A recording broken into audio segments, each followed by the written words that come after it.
Stocktake. Stocktakes are necessary to ensure your stock quantities and stock valuations are correct. You can conduct small stock takes throughout the year, making it easier to count and improving your housekeeping. There are a number of things worth keeping in mind around stocktake and what causes stock to go up or down in its on-hand quantity.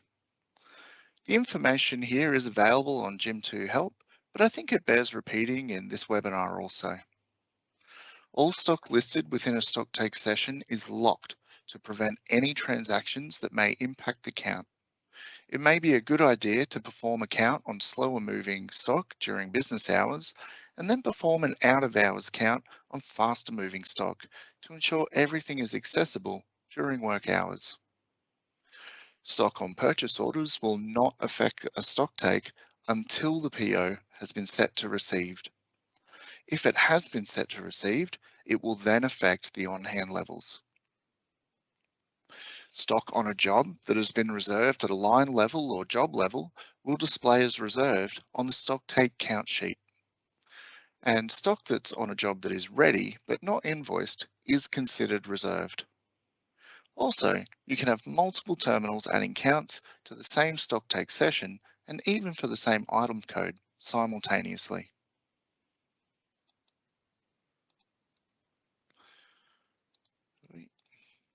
There are some rules to remember when performing a stocktake as well. Only depleting and special stock is ever counted. You cannot have blank counts. You can enter a zero count, but blank counts are not allowed. Serials on purchase stock will require the serial to be entered or confirmed when performing the stocktake. The same may apply to stock attributes depending on the option selected on each stock code. Reserve stock will appear as part of the total quantity on hand, but you will have an additional column on the count that will specify how much is reserved. It's important to get your system ready to perform the stocktake. There are a number of suggestions that we recommend to ensure that the stocktake goes as smoothly as possible. Invoice as many jobs as possible to ensure stock is where it needs to be. Finish as many purchase orders as you can, provided it's appropriate to move them to finish. Try to minimize the number of received POs. Backfill any stock that's been sold in advance. If you cannot backfill a stock code, leave it out of the stocktake session. If you have any stock to transfer between locations, this should be completed before performing the stocktake. And we can run a stock list and then sort it with the on-hand column. Ensure that any negative values are changed. If you find any, correct them before beginning the stocktake. There are a few options that can help make the stocktake process go smoother. If we take a look in options and stock, we can find a few options here that can help us. We can leave the default stocktake method as list mode, which will allow us to enter a count from a count sheet. But if we change it to scan and count, we can then scan a stock barcode and then enter a quantity using a keyboard. The auto scan will allow you to scan the barcodes of all the stock you have. It will add a +1 for each barcode on each scan. This means you must scan everything in the location to ensure a full count. Please note that this is only the default and it can be changed when you're actually performing the stocktake. We will cover the strict serial scan later on, so for now, just know that if you choose this, you'll need to scan all of your serialized stock to count them. Ticking Show Quantity Ordered in Session or Quantity Sold in Advanced in Session will allow you to have an additional column in the stocktake session list that displays the quantity of stock on order or sold in advance for that location. But these are for reference purposes only. Stocktakes are created in sessions in Jim2. This allows for you to have multiple filtered stocktakes occurring at once, or separately to help facilitate regular minor stock takes or major annual stock takes. To access the stock take sessions, go to Stock and Stocktake. It's a good idea to run the list as is before adding a session to make sure that there are no open stocktake sessions. If there are, these should be checked on and finished or cancelled as required. When you're ready to create a stocktake session, click Add. You'll be able to set a number of filters before you generate the stock list. This can be really important as once stock is listed in the count, it will be locked until the count is finalized. You'll need to decide if you want to include stock with zero quantity and if you're going to perform a blind stock take. If you do choose to perform a blind stock take, the count sheets that you print will not have the current quantity on hand on them, so the people counting will not have an indication of what the number should be. The option to include zero stock will allow you to confirm that there is indeed no stock to count, or if some is located, give you a place to enter that count. If you choose the zero quantity option and you find stock that's not in your list, you may need to add it manually in the count later on. Filters include the location of the stock, GL groups, and reporting groups, as well as bin locations. Once you have your filters set, click Generate Stock List.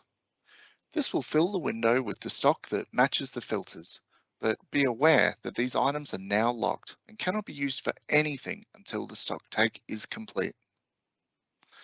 I'll repeat that as it's really important to know. As soon as you generate the stock list in a stock take session, you cannot use any of the stock in the list for anything before the stock take is completed. If you're not using scanners and laptops or tablets to complete the stock take, you'll need to generate count lists by going to the drop-down Reports menu and selecting the count sheet you'd like to use. If you have our Advanced Warehouse module, there is a specific count sheet for you, but our other customers, I recommend you use the Stocktake count list.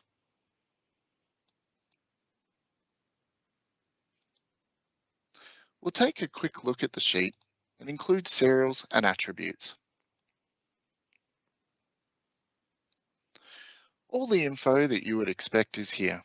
The stock code, a description, and quantity on hand if you're not doing a blind stock take. But I do want to explain the quantity, job reserved, and line reserved. The number in this column is included in the quantity on hand count. The reserve stock is shown separately as it's common to store reserve stock separate from the other stock. So we've generated our stock take session and populated the list of items in it. If we aren't scanning our stock, we've printed our count sheets and we have our team bringing back the first counts of stock. Let's see how to add counts to the stock take session. First, I will mention that you can move away from the stock take session and it will remain open. The only way a stock take session is closed is by setting its status to finished or cancelled. If we click Add Count, the line that is highlighted will appear for you to add the count to. Enter the number into Counted Now and then click OK or push Enter. The Add screen will automatically cycle to the next item in the list. If you're not ready to add a count for a particular item, you can skip it in the bottom left.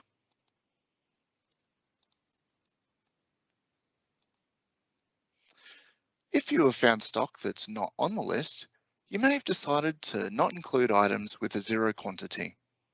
You can still add these items to the count, however, by clicking the ellipses in the stock code field and then selecting the stock that you're looking for.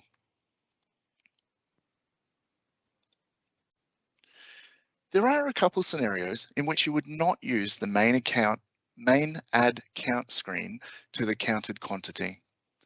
One is for strict serial scanning, and the other is if you're using attributes on stock to differentiate different types of the same stock.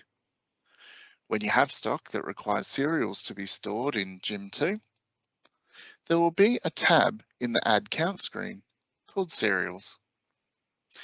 You can confirm the serials you have on hand manually by ticking. However, if you have strict scan enabled, they must be scanned to ensure they're accounted for. For attributed stock, you'll see a different tab. This will show a combination of the attributes that you can enter counts against. In both cases, when you enter details into here, it will make up the quantity in the stock counted now.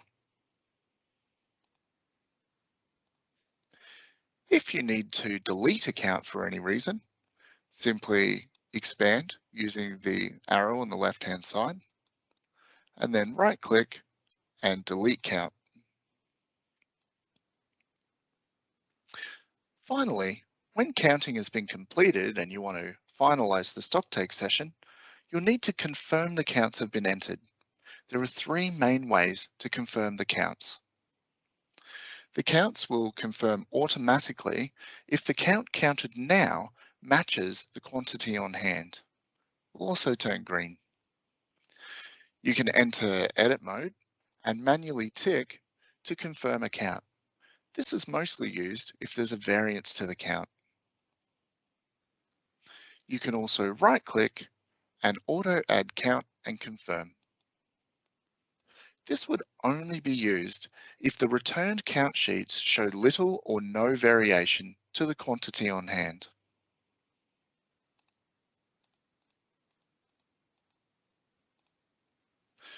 Once all items in the list have been counted and confirmed, you'll then be able to complete the Stocktake session by going into Edit and setting it to Finish. If you have any items that do not have a count or are not confirmed, these items will be moved to a new Stocktake session.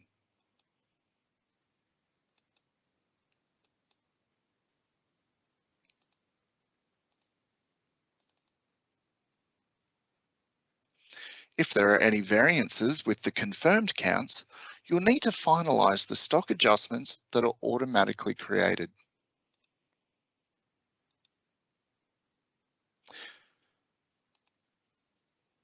The stock adjustments will have a description similar to created from Stocktake session number X, and the status will be on booked. All we need to do is to jump inside, click Edit, and then click Finish. And we've completed the Stocktake.